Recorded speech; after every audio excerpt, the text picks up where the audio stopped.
I just love your input session, if I can start with that now that I'm talking, because I love that you have these sessions, your masterclasses, webinars based on your own experience.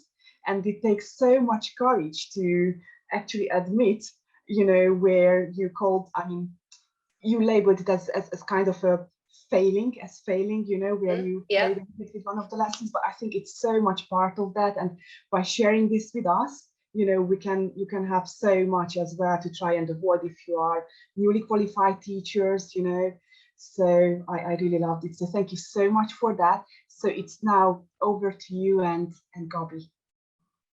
Thank you very, very much. Well, yeah, firstly, yeah, that word failure, it sounds like a dirty word, but it's not. It's definitely how we learn. I mean, students fail all the time, so teachers fail all the time as well. And if anyone wants to talk about when it went wrong, or if they want to use the word failed as well today, that'd be really good, because we can all learn from it as well. But yeah, thank you very much for letting me come back. And yeah, we can start with the reflective questions that we had earlier. If you want to post them into the chat box, that would be great. Thank you. And then everyone can have a quick look. But while we're waiting for that, if there are any questions at all at any point, just raise your hand, pop them into the chat box, or you can put them into the Q&A box as well. At any point, so don't feel like you're interrupting. We'll get to your questions. Okay, so you can see in the chat box, the first question that I have is, do you ever feel that teachers, so you and students, can be over-focused or too focused on the result rather than the process? So I'm wondering if anybody wants to share anything they feel about this. I've been talking about the process the whole time, but right at the beginning of the workshop, I said, I showed my advert and I said, what can you see? And students always think about that result of new words, or when they're writing, they always think about, have I finished? Or when they're reading, they think, did I get all the questions right in the comprehension? I'm wondering if anyone else has anything to share about this point. If I may, Erin, because I really, when I had a look at your questions, reflective questions, I really liked this one. I really like the fact that you kind of differentiate here between the product and the process approach. And the fact that you emphasize that reading is much more than a receptive skill, right? Because many teachers still believe that reading is just a receptive skill, okay? And that's how we teach it. Now, I wonder, for the benefit of all the people watching us today, if we could perhaps clarify again what is meant by active reading, and how you mean that reading is actually an active skill, not a passive skill. How would you argue this with the teacher who just can't see this? Okay, so that's a good question. I think that as I mentioned in the recording, it's definitely about a physical side. So of course, we all approach reading differently, and also similarly at the same time. And we don't always know what's happening in someone's head as they're reading, and that's quite hard to get to the bottom of it, which is why I think people find it more personal, individual, and perhaps teachers don't want to get in there and find out what students are doing. And whilst it might be difficult to kind of, it's quite meta to ask students, how do you read? What are you doing? That's quite a hard thing to think about in the beginning. You might have to start by showing them how to do it slightly differently, or encouraging them to be aware of what they're already doing, if they're already employing some of these strategies without realizing. So again, the classic thing of not reading every word, that's one that we all say, and that is a reading strategy. So if we're not reading every word, but we're looking at where the eye is drawn, at the top, the bottom, a tagline like we did with the advert, that's quite a good example, because it's the layout is so different. But even if it was a simple text in a course book, there's going to be a title, there might be a little part that's bold, and there's going to be paragraphs. All of these things we need to try and get the student, the reader, if they're reading actively, we want to encourage them to be drawn by these things before they start looking at every word one after the other. And I think that's a very simple first step of reading actively, because that's not passive. That's not just kind of letting your eyes roll across the sentences and thinking, yeah, I understand it. That's going in. I saw the word. It means something to me. It's kind of looking at the text as a kind of like a something more kind of tangible that has parts to it that you can break down. I wonder, you know, I mean, I'm a CELTA trainer, so perhaps I'm not supposed to even be saying this. Oh no, controversy. You know me. I like to challenge views, even my views as well. So you know, I wonder how much the actual teacher training contributes, the initial teacher training contributes to this misconception of reading as a passive skill. How do you feel about, because you mentioned course books and you mentioned text in course books, and I often feel that when we teach, say, on the CELTA course, we inadvertently, because it's not our intention, but we create automated teachers. We create teachers who simply go through boom, boom, boom, the 3 stages, gist, detail, comprehension, right? Yeah.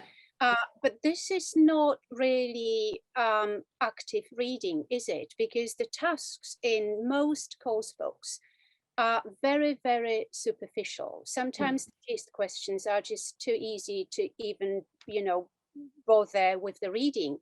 So I kind of feel, and this is the product and the process, I kind of feel that very often teachers are more focused on the product in the sense that they need to cover the stages, but they don't really focus on the process, meaning they don't encourage students, they don't give students opportunities to fully engage with the text, and active reading is engaging with the text. So I wonder how you feel about teacher training contributing to this.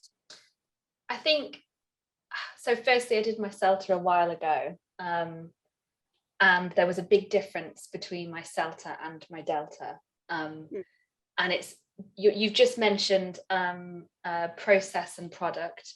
And if anyone has done a Delta or is working towards one, or any kind of post-CELTA CPD, or perhaps in CELTA, because again, it was a while since I did it, you might learn or be learning about process approach to writing, product approach to writing, and genre. So yeah, we're thinking about what it looks like at the end, the steps that we're taking to go through, like editing and drafting, and then also genre. And I think you mentioned this in the chat box, looking at the genres and what type of text is it. And when you do a Delta, you definitely really get into the differences between these, and you argue, you know, what might be more popular and why for different stages of teacher training and for students as well. But I think certainly on my course, and from what I've experienced, that the best combination is process and genre. And this is what I've been talking about today, just using different words for it, that being aware of how you read and how you write and the stages you go through, plus understanding what the text is in society and what it will be used for. I think if I think about my own personal CELTA experience, which was back in 2012, yeah, back in 2012, so a while ago now, and it may have changed. If I had been taught more about the genre approach, this would have made far more sense to me, because I come from a kind of English language background. I did English literature at secondary school. I loved analysing text in secondary school, and that would have made lots more sense. But when I was on my CELTA, they didn't talk about it that way. So yeah, it probably distracted me slightly. And then you are given course books, because of course they're fantastic tools and they make a lot of sense. But like you said, it can be superficial. And sometimes I wonder if the course book, you know, who it helps more, the teacher or the student, and then what that effect has. So it's quite hard to articulate exactly the effect of it, or what I mean, but I've not really thought about it before. That's the first time anyone's asked me that question. I think it's really interesting. And yeah, I do think if you were to learn more about the different approaches and the effects of those earlier on, I don't think it would overwhelm teachers. I think it might support them. Yeah, I also feel that many teachers can't really see this kind of this integrated skills approach, if you will. Yeah. In the sense that, you know, reading really leads, automatically takes you to productive skills as well, right? Speaking and writing. Many teachers can't see this. And I feel like course books are not helping teachers to understand this either, because text in, but we'll talk about course books later, because I have another thing that a big one that I really want to ask you later. So one more thing that I want to add is that I really, because I made a note of it when I was watching the video, that I really like this idea of kind of overt teaching. Okay, we had a workshop about overt teaching last week, and I'm a massive proponent of overt teaching, so I have to mention this. So I really like the idea of using overt teaching when kind of dealing with a written text, in order to sensitize students to issues related to writing. So I mean, when we write, not just students, but when we write, anybody for that matter, will need to ask themselves the basic questions, right? So who is the audience? What is, you know, what type of text is it? What language would be appropriate, etc., etc., etc. So I really like the fact that you actually demonstrated how to use overt teaching with the written text. So through reading, you sensitize students to the features of a written text that they can use in their own practice, in their own writing. So it's a beautiful way of doing it, because most teachers can't see how a reading activity can be used for this purpose. Thank you. I think, yeah, definitely that's what I've tried to get across. So I'm glad it has. I do think, you know, I hear myself using words like interconnected or integrated, you said, or holistic. I tend to look at things more laterally, gosh, I don't know if I'm pronouncing things correct today, but to kind of think about how everything is recycled and connected. I don't see anything happening in a vacuum in learning. You learn it because you've come to that point, you've got experience before, and you're going to take it into something else, and you're going to come back to it. And I think there's no other way of, you can't break it down. You may want to focus on something one day, and that's great, but it will always sit within the context of everything else before and after it. So why not keep flipping between the two with reading and writing? And let's be honest, I mean, any teaching is text-based, be it a written text-based, a spoken text-based. There has to be a text, right? Because otherwise there's no teaching, right? You need to have some kind of a text. So and you can be the text as well, but you need to be able to go back to it. You're right, completely. So it's textploitation, another workshop that we had, a beautiful workshop a couple of weeks ago. So yes. So perhaps we should actually check that box, Erin, because I don't want to hog the session. I have a couple of questions left, but later. Okay, thank you, Gabby. Okay, so I'll just go back to the reflective question about being over-focused on the product, the final result. Does anyone else have anything to offer or suggest, or wants to get off their chest about that? Because it can be quite annoying in the classroom before we move on. No takers? Like you, if I can come in just for sure, yeah. you were talking about SATA and trainees and newly qualified teachers and their experience. I think at the beginning, it's such a challenge for teachers who are new to teaching, really, that it's enough for them to follow the steps. So they need to train themselves and attend webinars like this, or observe other more experienced teachers to have an insight into this. And because as much as students need training regarding how to do things, I mean, we teachers need to be trained as well. So completely. And I think that's the thing, if you always have to put yourself in your students' shoes, and the longer you've been teaching, the easier that is. But in the beginning, it feels like very us and them. Like, I'm the teacher, I've got to get through the end of this lesson, and they're the students, and I've got to make sure they're okay and they learn something. And that is enough at the beginning completely. But what I'm trying to do is, I always try and look at things in the most simple way possible.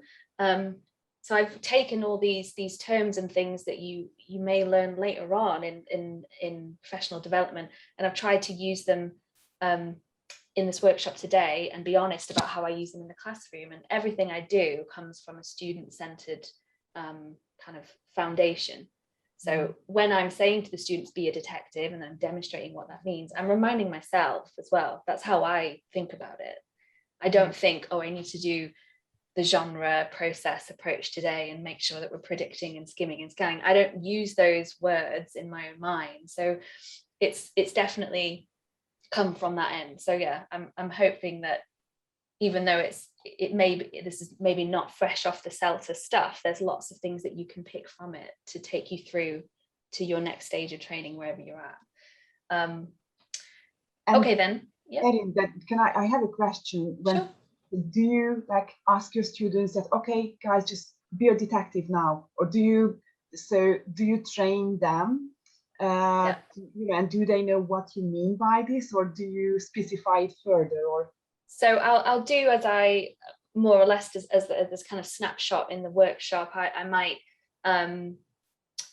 show my students a text, ask them what can they see, and I'll get that response that's kind of, one end is really, really kind of surface level and isn't really going anywhere, and the other end is kind of weirdly focusing on details that kind of miss the bigger point.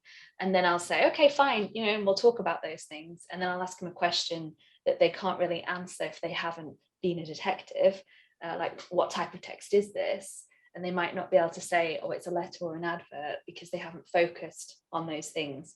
And then from that, I'll say, oh, well, let's look at this part. This is easy. And I might look at the Dear Erin at the top of a letter, and they'll go, oh yeah, it's a letter. And then from demonstrating that there's a kind of lack there in their awareness of how straightforward it can be if you put certain things first, I'll then go from that. Like, I'll say, well, the best way to read a text is to be a detective. I'll have an image of a detective as well, because it sticks in their mind. I even do, like a stupid magnifying glass sometimes. If I can see a student in a quiet reading activity and I'm monitoring them and I can see they're racing through it, I might say, and I'll give them that symbol and they know what I mean. And as it's student training, I'll flick from in detail going through what I mean by that to just kind of the symbol or the icon to remind them, you need to work harder here, you need to be more active, don't just go through the motions. So yeah, it will depend at what stage I am with a student and a class. But yeah, some of them know what I mean when I say be a detective. Yeah. Thank you. That's okay. Okay, so another reflective question that we had earlier, and I'll just repost this because it's further along in the chat now, is how, let me just copy and paste that to everybody. Okay, is how do you get your students to reflect after they've completed a reading and writing task? I'm wondering if anyone has any experience of this or any tricks or tips that they'd like to share of how they get them to reflect on what they did once they finished. I would actually be very curious to know what you think. Okay, fair enough. So waiting for this question. No, absolutely. I asked it, so I've got to be prepared to answer it. Okay, so when I'm when we've finished, okay, and this could be any type of doing a text. Let's say I've met a class for the first time and I want them to do a reading, and I give them a text, and I just ask them some simple questions to engage, and they all feel a bit comfortable. You know, they know that this text is about holidays, for example, and then I might give them questions like I did with that guided discovery, you know, like who wrote it, or what's the purpose of this text, and I'll let them have a go at doing it on their own, and then I'll let them compare their answers with their partner, and then I might give them a reflection question. So I might say to them, how easy was that? How difficult was it? Between 1 to 10. 1 is easy, 10 is very difficult. And they might give me a number, and I say, okay, what was the difficult part? And they might say, oh, new words, or not enough time, or question number 4, what does purpose mean? You know, something like that. And then I'll be a detective with them. I'll do the whole activity with them again, and show them some kind of strategies, like, oh, did you look up here? Did you look down here? What do you think this means? How are they connected? What's an advert? What kind of language will there be? And then I'll do a new task, a similar task with a different text, leave them to their own devices, and then get them to compare with a partner again, and give them maybe a little reflective feedback sheet. I know, what about this time compared to the first time, between 1 and 10, how difficult was it? What did you do differently this time? You know, did you use any of the tips that Erin showed you earlier? How were you a detective? That kind of thing. And I'll turn that into a kind of conversation between partners, and then open it up as a class. So that's one thing that you could do. Yeah.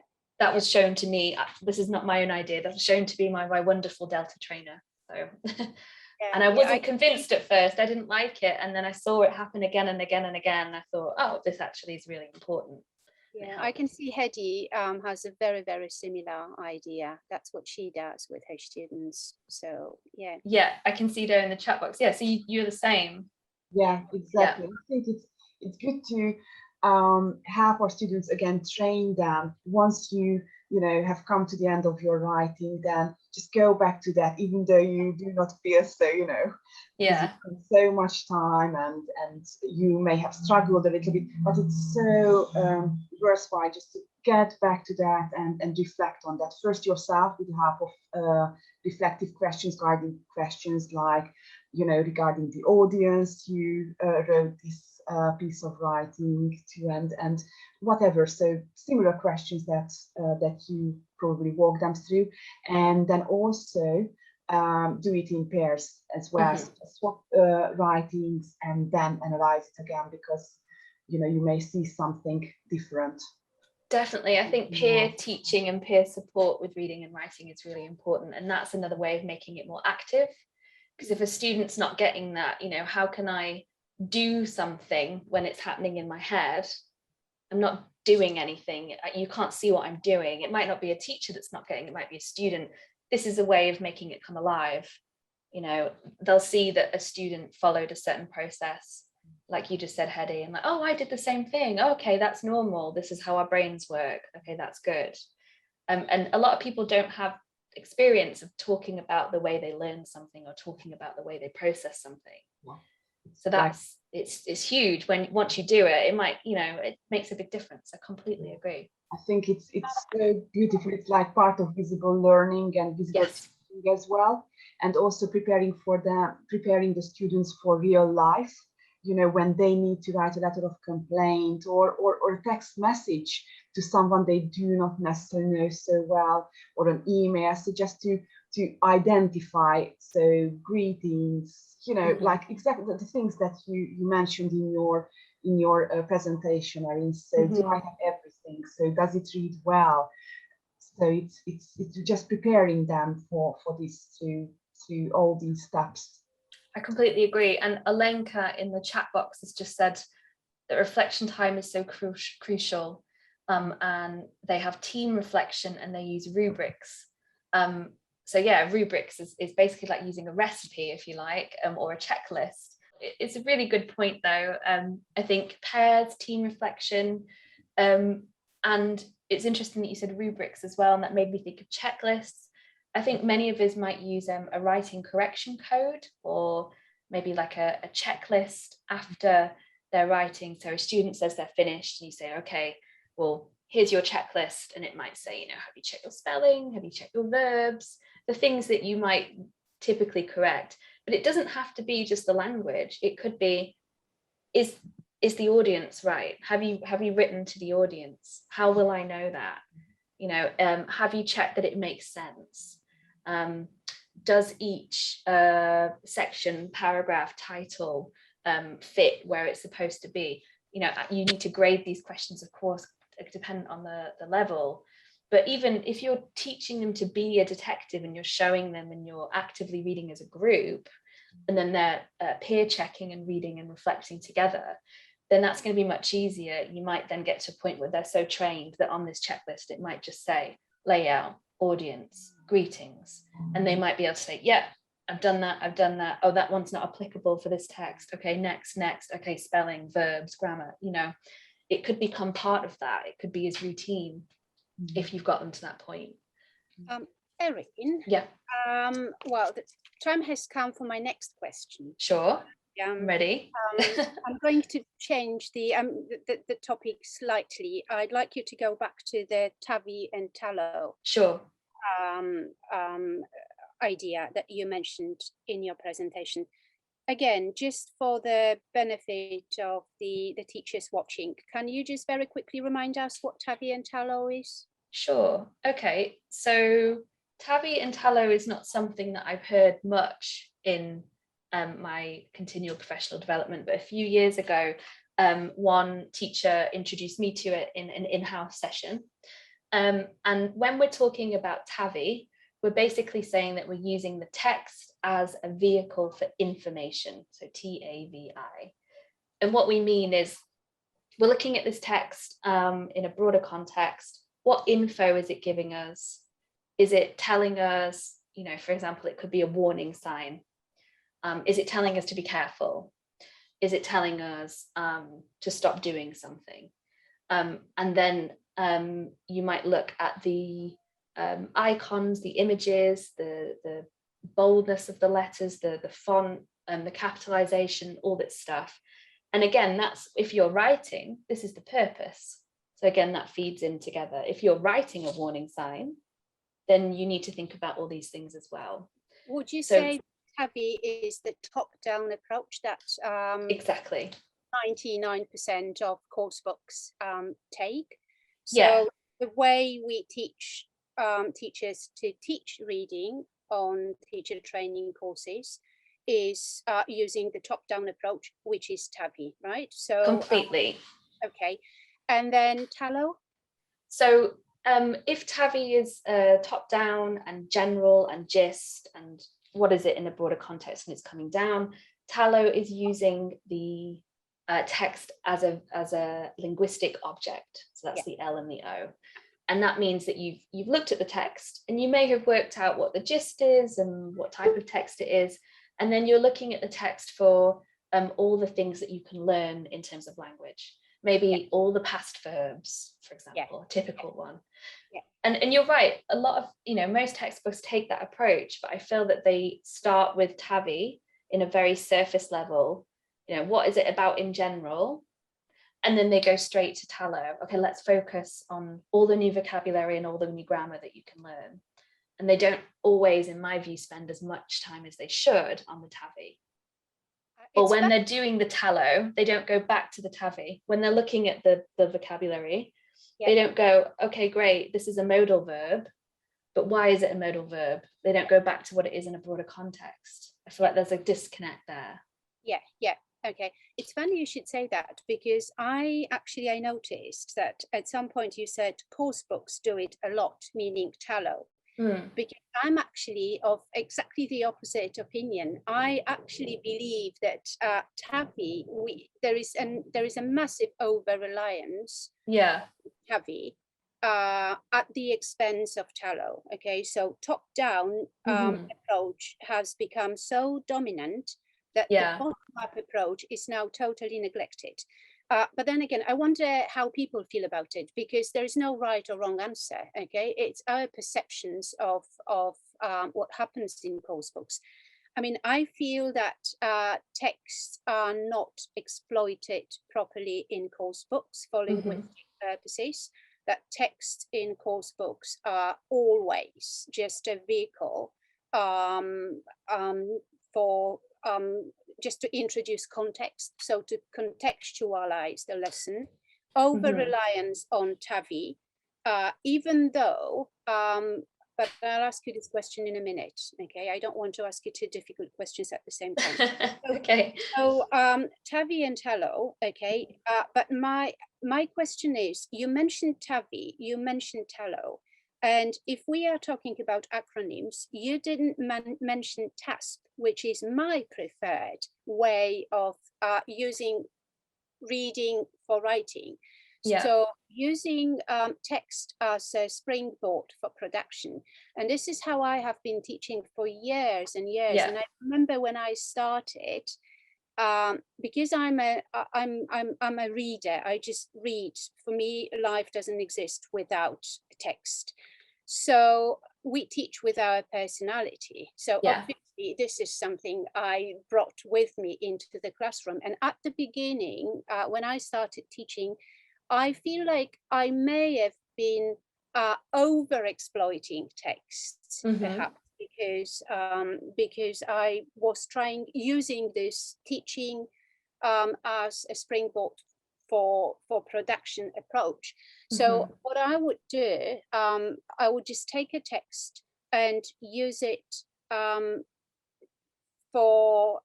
get students to speak or to write. I mean, it could be paraphrasing passages, it could be turning positives into negatives, it could be, I mean, so many things, summarizing. So taking a text and using it for production, okay, which is another way of another approach that would essentially be reading to writing. So I wonder, why did you leave it out? I feel like TASP is probably the name for what I'm trying to talk about. I didn't really leave it out on purpose. It was more like TAVI is kind of one way of looking at it, TELO is another, and the issues that I find with students is the students don't have an issue of turning a text into a piece of writing because they don't do that outside of the classroom. That's a classroom activity. So that's more of a kind of a teacher's approach, but I'm looking at it more from the student's perspective. The students might look at the basics, they might look at the detail, and they kind of don't think about the middle ground. Whereas TASP, I feel like, is an instruction for teachers rather than a way that students can perceive the two skills and what brings them closer. Yeah, okay. If that makes sense. Okay. Yeah, but you know, I wonder, would you use a text for writing purposes in a different way? Say in the country, so if you were to teach students, say in the UK, so students are based in the L2 country, and then students based in the L1 country. Now, would you use the same text in a different way, depending on where the students are based? Because sometimes I feel that, like for students who are based in their original countries, a text is the main source of exposure to language, right? So I wonder if perhaps using TASP, so a springboard for production, would work better in that case. I mean, I don't know if I'm making myself in the case that they're not in the L2 country, or that they are. Yeah, I mean, would you use a reading text for writing purposes in the same way? I think yes, but I mean, I feel that, like I was saying earlier, that everything's connected. So I would never do a reading and then just kind of stop. with it, I'd then turn that into production. That might be spoken, it might be written. And that could be, again, if the text is an audio text, again, I would never just listen to it and that would be it. After the listening side of it, I would then get them to be able to look at the text, the script, and then talk about it, and then maybe turn that into writing as well. So in terms of using a text as a springboard for production, I think it's what happens anyway. Maybe that's why I didn't include it. I feel like that's what always happens. I feel that this actually doesn't happen often enough. Okay. And this is how I meant that course books under exploit texts, because I feel like there's so much that could be done with a written text or with a reading text to help students produce language. And it's not, and very little is done in course books, if you think about it. Okay, so that's how I feel about it. But maybe I'm all mistaken. I wonder how other people feel about reading or using a reading text and course books, whether texts are exploited properly in textbooks for writing purposes or not. Hedy, how do you feel about it? Like using take a reading text, because this session is about using a text, right, for writing purposes. So how to go from reading to writing, how to integrate skills. I think in course books it's pretty predictable what's about to happen, what's going to happen. So you do 2-3 reading tasks, and students kind of know the types of tasks that they'll be asked to work on. So it's usually, reading for gist, something, general, just focusing on the global understanding of the text, and then you will have some true or false questions or questions to answer, and and maybe actually I think there is a follow-up task, usually either working on vocabulary very often, or a speaking task, let's say asking students to work in pairs and voice their opinions on the topic that they've read about. So that's good, but with writing, I don't find it that it would be so common. So I think it's very important, especially when you have, it depends, but it's not a typical reading text unless it has a purpose, like it's a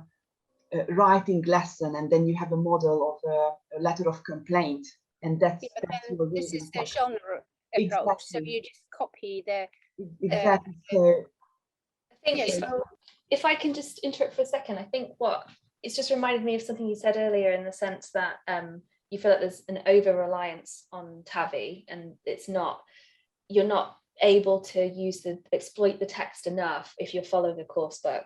And then what Hedy just said, that then when you're using it if you have a text and you're using it as a springboard for production, that production is writing. I feel like this is where I've got my opinion from, that there isn't enough TAVI.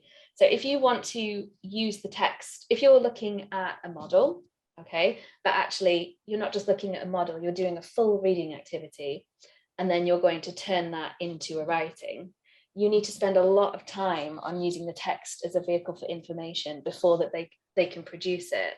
So I feel like maybe that's where my opinions come from, that there isn't enough. So I'm not thinking about reading in course books and them not being exploited enough in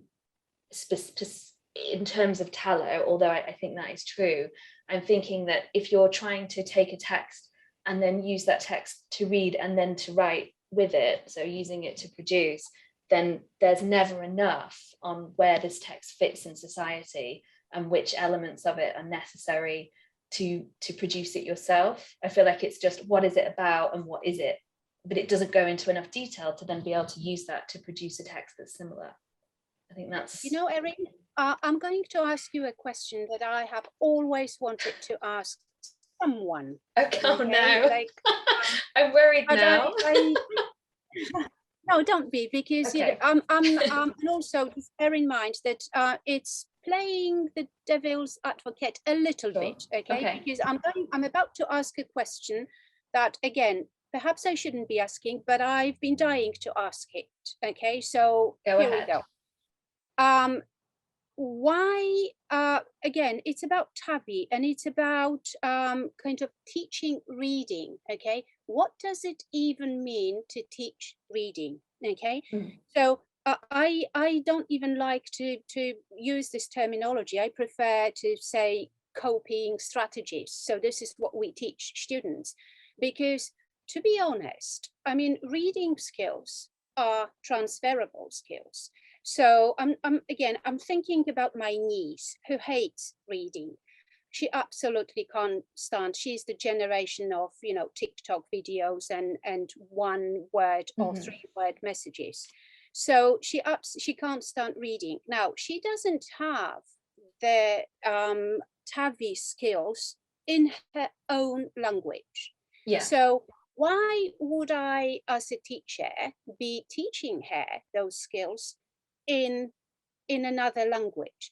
So if she doesn't have those skills in her L1, why would I, as an English teacher, be teaching her this? Shouldn't we be kind of working on the assumption that these skills are transferable? So a text is purely there for us to use for the purpose of teaching language, so that would be TEFL, or task, so text as a springboard for production. Why do we even want to teach coping strategies? Okay, it's a really, really good question. I don't know if it is a good question. No, it is a really good question, because I think it reveals a very common feeling, and there's a couple of things that sprang to mind. Firstly, I remember the first workshop I did with gallery teachers. Somebody was saying, why do we need to teach students digital skills to teach them English? And the reason was necessity, because of course in the pandemic, you know, most of the lessons went from face-to-face to blended to online, so they weren't going to learn English if they didn't learn digital skills. So I became a digital skills coach as well as an English teacher, but I didn't see them as two different things. Again, they were connected, because I had to use one for the other, and I had to use English to teach digital skills. So I was teaching them at the same time. So every time I was teaching them a new digital approach to something, there was lots of vocabulary with it, for example, or a coping strategy there as well, or a way to say to me, I'm lost in cyberspace, like I've missed a step, can you help me? You know, and that's teaching them functional skills at the same time. So if I go back to your question, thinking about that, it might be because of my context, and it goes back to you talking about whether you're teaching students who live in the L2 country or not. And now I think I'm getting what you were meaning by that. My context is that my students all live in the UK permanently, but they all come from different backgrounds, mostly where they haven't finished school at all. So they don't have a lot of kind of academic skills, or kind of, they're not as comfortable with a lot of things that we might do in the classroom in general. If I don't teach them coping strategies or kind of critical thinking like text analysis, they're not going to move past the point that they are with me now, because the assessments that are used to measure their progress require them to be able to have these skills that my context is considering basic skills for them to progress into the work environment, or an academic environment to go on for further study. But I think also on top of that, it's about kind of motivating your students and building confidence. So you mentioned your niece and that you're a reader and that life doesn't exist without text. And I'm definitely, there was a question in the Q&A box, which was about reading curiously is not a big part of everybody's lives, you know, or extensive reading or reading for pleasure. So how do we kind of combat that? And yeah, for a lot of my students, texts are kind of invisible. They exist using English in a speaking and listening sense. It's all up here. So when they get to a text, they've got that sense of dread, like, oh no, what am I doing with this? This is an alien concept. So perhaps my angle that I'm working from with this workshop has come directly from my recent years in this context, that I'm looking at a way of teaching reading and getting into their heads to motivate them to be able to work around their weaknesses really in learning in general. And then from that, that's a vehicle for learning English. I hope that makes sense. Yeah. I guess it is all very kind of your teaching context dependent, right? Because it very much depends on who your students are and where they are based. It will affect the way you use reading activities. Completely. I mean, I would not be able to use a long text with my niece. There's no way she would be able to manage this. I mean, as I said, it's a generation of 3 sentences, and they are not, like, some students are clearly not interested in developing reading skills. Yeah. Because they don't need them. Okay, so obviously for assessment purposes, students need those coping strategies. Yeah. But students who just want to communicate, do they really need teachers who teach them reading, coping strategies? I mean, if I think about my students who don't necessarily want to read, they need to know the difference between kind of different types of correspondence. They need to understand basic tone and formality and register. They need to be able to identify, you know, reference numbers and codes within formal letters that they may need to use. They need to be able to work through a website and an app. That's reading. Yes. They also need to be able to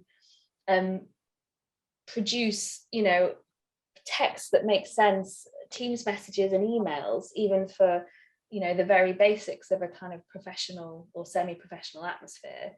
They need to be able to read prescription bottles and instructions from other. So when we think about reading, it obviously, like you said, context is really different. It doesn't have to be a solid text that we can exploit.